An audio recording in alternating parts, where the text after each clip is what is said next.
This was the fixture we all had circled before the season started. The two favourites for promotion from the National League, Billericay and Holme. Neither of us are in the top two of the league at the moment, but we'll beat them still.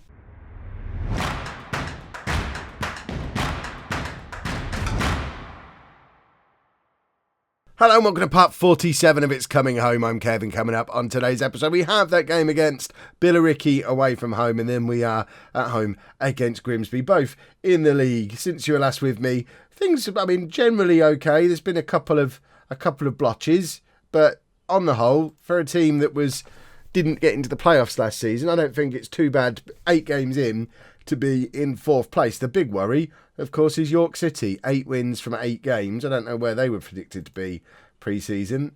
How's that happened? What's gone on there? We're now predicted a 5th place finish. Billericay down to a 2nd place prediction as well. So Chester are now the favourites, apparently, to get automatic promotion. They're down in 8th place. I don't know how much I trust these odds. What I do trust is that Mick Powell is the best player in the division. A lot of people saying to me in the comments yesterday, Kev, why do you keep talking about needing a new striker when Mick Powell is so good? Okay, I acknowledge Mick Powell is a very good striker. The problem is, what do we do if he gets injured? Because he hasn't been injured the whole time he's been in the team. He's just scored all our goals for a long, long time. If he breaks his leg, we're ruined. We have nothing beyond him. Kai Brown is our next best striker. Have you heard of Kai Brown? I haven't heard of Kai Brown. Not a clue who Kai Brown is. I am familiar with Cameron Archer's work, and worryingly, he's our 3rd best striker. So that's why we need another striker. That's why we still need another striker. We need some competition for Mick Powell. But this is the team we're putting out there for the Billericay game. We're going to pretend that injuries aren't a thing that could happen. And we're going with Civita in goal. A back four of Webber, Proctor, Bajrami and Tanner, with Rossiter as our holding midfielder, Fernandez and Wolf as our attacking central midfielders, and then Tyler, Powell and Stanley as our front 3. Let's get into the match and hopefully show everybody that we all knew we were better than Billericay. Now we need to go and show them that we're better than Billericay. Right, it's making me press this button lots of times. Good use of language there, Kev. You really are a wordsmith today. Right, so, football match. I haven't recorded a video for 4 days. I can't remember how to do it. What buttons am I supposed to press? Do I have to talk the whole time? What on earth's going on? Right, I don't want to be assertive. Let's passionately say, are we the underdogs, really? Well, let's passionately give the fans I'm this close now. I've done, 150 episodes of Football Manager 19 content now. At some point, can I turn Assistant Manager Do Team Talks back on? I know this was my big new resolution for FM19. I was going to do them myself, but I haven't learned how to do them. I'm still rubbish at them. I still don't think they make a difference. And I'd quite like to just not do them anymore because I think they're a bit pointless. But what do I know, eh? That might be why we've had so much success this year, because I've been doing my own team talks. Right, Tyler, charging down the left-hand side, plays it into Mick Powell. Powell across to Stanley. We've got a spare man in the middle, who I guess was Wolf, but Stanley doesn't need him. Puts us 1-0 up, 13 minutes on the clock. Billericay 0, Home 1. Connor Stanley's first goal of the season. That's unusual for him. He usually weighs in with a decent number of goals, but this is a beautiful pass from Mick Powell. Look at that. That is just stunning. That's threaded through, 4 Billericay players in a line there? He hits it harder, he hits it softer, he hits it a little bit to either side, he hits it up in the air, doesn't make it to Connor Stanley. The only way to get the ball to Stanley there was to play that exact pass, exactly how he played it. He did. Stanley picks it up, and it's 1-0. Marvellous stuff. Right, Fernandez now in midfield, plays it forward to Powell. Powell's got Tyler on the left-hand side and finds him. Tyler out to Webber. Webber, cross comes over to Stanley, who forces the save out of the Billericay keeper. He wants his 2nd goal now. He's realised, I've now noticed, he's not scoring goals this year. Rossiter with the corner, misses everybody, but Stanley picks it up, but is then tackled. And Billericay have got the chance to break 3 now, because we've got so many men committed forward. Webber is back, though, and is covering really rather splendidly, but then fouls his man, which, he did delay everything long enough for everybody to get back, but probably didn't need to foul him. And now they've fouled us back again as compensation. So I don't mind how that's turned out. To me, I'll class that as a win. And hopefully we have more of that as the game continues. As it stands right now, up to 4th place in the league, just 4 points behind. Oh, a York lose? Oh, York are drawing. Use your words, man. They're playing Fylde. We're Fylde in the league, not even on that screen. So presumably it's only a matter of time before York do go ahead in their game. But let's assertively guard against complacency. We don't want complacency. Complacency is for nerds. Lerick Fernandez looked stressed by being told not to get complacent. Silly bear. Just needs to learn to chill out. It's fine. Just don't get complacent. You don't need to get stressed about it. Amend the instruction for you, Lerick. Don't get stressed or complacent. Just, be cool. Perhaps that's the team talk I should give. Just walk in there, give everybody a thumbs up and a wink and tell them to be cool. Because that's what I'm really looking for. A bunch of cool dudes winning football matches. It's my management philosophy. Billericay are in behind here, though. Civita makes a save, and it's Connor Stanley again with the chance to break. He had lots of space to run into, but apparently not enough to warrant a highlight. Rossiter now with a free kick. It's very deep for Stanley, but Stanley heads it across to Tyler, who tucks it away for his first goal of the season. Mick Powell's been scoring so many goals. I've not noticed that we're not getting any from any other part of the team. But luckily today, we are starting to get other players weigh in with them. It was a very overhit free kick from Rossiter. Stanley did brilliantly with it. And then Tyler really had it set up on a plate for him. And there was a queue of players to knock that away. If Tyler hadn't scored, Lerick Fernandez was lurking behind him to do the same as well. Presumably it was his stress levels that prevented him from being the one to add the finishing touch. We will take Mick Powell off. James Tilley can come on. He's officially a winger, but he's apparently an accomplished striker who hasn't really scored that many goals in his career, but needs must. Let's take Mick off, and we're also going to bring Shane Phillips on in midfield, push Rossiter forward, and we're going to do our double ball winning midfielder trick again, because it's the only way these two can play together. And confirm change, and that should be enough for us to just cruise through the rest of the game. You could perhaps play a game during the episode of where do we think Kev's doing the jump cuts because he's still having coughing fits. And it's usually when my face goes that much redder, like it presumably has at the moment. So I just had, like, the king of all coughing fits. But we are going to celebrate it by bringing Collie on for Bajrami. A couple of people have said, Kev, how are you ill again? I am trying to answer individually when I see people say it, but just to clarify, I'm not ill again. I've had this stupid cough since like the middle of December now, and we're closing in on the middle of February. I don't know what to do. I realise you don't care because it's a Football Manager video. I could moan about this on my vlog, but I've had 2 courses of antibiotics. I've bought one of those things that squirts steam out in my room to sleep with at night.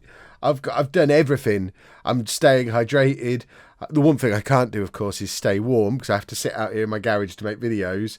But goodness me, it's a good job I didn't take some time off when I first got the cough with a view to letting the cough go away, because it would have been 2 months without any videos now. Although I guess if I'd have done that, I might not have been ill for 2 months. But let's not worry about those kind of details. But I'm feeling fine. It's just the stupid cough will not go away. And usually it's when I get excited or try to raise my voice, like when I'm playing a Football Manager video, for example, I just start coughing, and it's stupid. But we beat Billericay, and that's important. So let's passionately say that was really special, lads. And now let's go and play Grimsby. Just a little bit of rotation for the Grimsby game then, because it's a midweek, or the last one was a midweek game, and I just want to keep everybody fit. We've got a decent enough squad to do it now, so let's experiment with some non-league squad rotation. Tilley comes in on the left-hand side, because I think it probably is time he got a start. He's been playing, not playing well, but looking like he's got something about him when he comes off the bench, so I want to see him for a full game. Also, Phillips comes back into the defensive midfield position, and we're giving Hickman a game at right back because he's whining that he's not playing often enough. So Tanner's not actually been playing as well as I thought he had been, so let's give Hickman a game. There's star rating wise nothing between them, so there's no particular reason to play Tanner ahead of Hickman unless he's playing really well, and he doesn't seem to be at the moment. So Hickman gets a game, and if he plays well, he can stay in. So let's assertively say I do expect to win. There you go. I expect nothing but a win. Let's get out there and play as well as we know we can. A win in this game could force us up. I mean, potentially it could force us up to the top of the league if things go our way. Things probably aren't going to go our way. Not everything, anyway. Hopefully some things will go our way. But I can't imagine everyone above us losing. And actually, we're still drawing at the moment. We wouldn't even go to the top of the league. We could go to third. Learn Maths, Kev. That should be a T-shirt. Stanley forces a save out of the Grimsby keeper, who I'm disappointed to see isn't James McEwen anymore, former posh goalkeeper. Is he still their keeper in real life? Nobody knows. Webber. Cross comes over. Phillips picks it up on the edge of the area. Finds Proctor. Proctor and Bajrami knocking around as our central defenders in that position weren't really ever going to do anything, were they? But Webber trying to come in from that left-hand side. There's quite a few people knocking about in the little seating area that we've got behind where we have the dugouts. Nice to see we're starting to get a few fans turn up at the home of football. There's a lot of Grimsby fans in behind the goal as well. I wonder if we've broken 1,000 fans for a home game today. It's still unusual for us to do that in the league. Webber heads it forward, but only as far as an on-rushing Grimsby player. And, they've scored. Yeah, oh, look how happy they are. Goodness me, they're delighted. There's quite a few of our lot over here again, though, which is... I mean, there are home fans around the... See, that's the worry. The fact we're not packing behind the goal at our end. There should be loads of us back there. I don't get why everyone's so spread out around the ground. If we've got an away end that's absolutely full... all these lots standing on this side. I can understand if you want to sit down, by all means go and sit down. But if you want to stand, go and stand behind the goal and make as much noise from this end as they're making from the other end. Because we look like the away team there. It must be awful to play in front of. That's my call to all of you as home fans. Get out there and stand in the right parts of the ground. Right, Grimsby are in again here. And again, see, it's like those lot are all sucking the ball towards their end. 2-0 down after 14 minutes against a team we should be better than. Grimsby are down in the bottom half of the league. This is ridiculous. Show some passion. Stop being idiots. I'm not at all impressed with how we've started this game. We played so well against Billericay, and now we're playing so poorly against a team that are nowhere near as good as Billericay. I don't understand what's going on. Right, let's all chill out. Stop worrying about the layout of fans around the ground. What was that? I'm tempted to take him... Was that Fernandez? I'm tempted to take him off just because it was ridiculous. He just sat down and got back up again. There was no attempt to get the ball there. I like the fact we're pressing and trying to get hold of it, but Grimsby are destroying us here, and I don't understand why. Webber now gets a tackle in, and it's with Tilly. Tilly now, is he the problem? Tilly, down the left-hand side. We bring Tilly in, and suddenly we're awful. Perhaps that tells me that he's not a player who should be starting games for us. Ball over the top again, and Civita makes the save, finally. Nice of you to show up. And I'm concerned at how we've started this game. I've not noticed, we haven't played this poorly yet this season. That's been a terrible first half hour. And what else have we got? Shall I demand more? Demand more. It feels appropriate to demand more. Demand more, there we go. Because it's not been good enough. We need a goal before half-time. Phillips is injured now. Rossiter is sat there on the bench and can potentially come on. But that's been really awful. Let's aggressively say, stop letting yourselves down and sort it out. I like that. That sounds like something I'd say. Right. Hopefully we see a different team in this second half, or else it genuinely will be a different team because we'll swap back all the players we brought in. We've got the 3 who were rotated out, are all sat on the bench, and they'll all just come on. Powell straight at the keeper. Are we going to go a whole episode without Mick Powell scoring a goal? Because I didn't expect that to happen this season, the form he's been in. Hopefully that's not the end of his purple patch now. Bajrami hits the post and their keeper comes flying across to tip it away. And we're controlling all the stats. The one stat we don't have in our favour is this pesky one up here where they've scored more goals than we have. Powell's not turned up at all. See, this is why we need another striker. We haven't even got a striker that I trust enough to have on the bench, because what's the point? I'm never going to take Mick Powell off and bring Cameron Archer on. So what's the point of even having him on the bench? At least last year we had other options. We need a striker. We need one bad. I want to be able to take Powell off. Look how badly he's playing, but he knows it doesn't matter because he can just stay on the pitch for as long as he likes because he's Mick Powell. Right, Tyler can come on for Tilly. Tilly's going to feel hard done by there. Rossiter's going to come on for the injured Phillips. And you know what? I am going to do all 3 of them. Tanner can come on for Hickman. We won't ever rotate again. Triple substitution on 64 minutes guarantees an injury as well. So it's all going to go wrong. Show some passion. Just score some goals, you idiots. Aldershot winning 5-0. Why can't we do what they're doing? Corner to Bajrami. Proctor nods it past the keeper, and with 15 minutes to go, we're back in it. It's come from a set piece. Webber, big corner across to Bajrami, who nodded it to Powell, and Powell just with the Proctor with the slightest of touches to take it away from Powell, actually, who was stood next to him. And now we have got the opportunity to salvage something from the game if we use this momentum. But we're not. Why are we not using the momentum? We're not going to get another highlight. Fernandez with the last kick of the game and it goes backwards.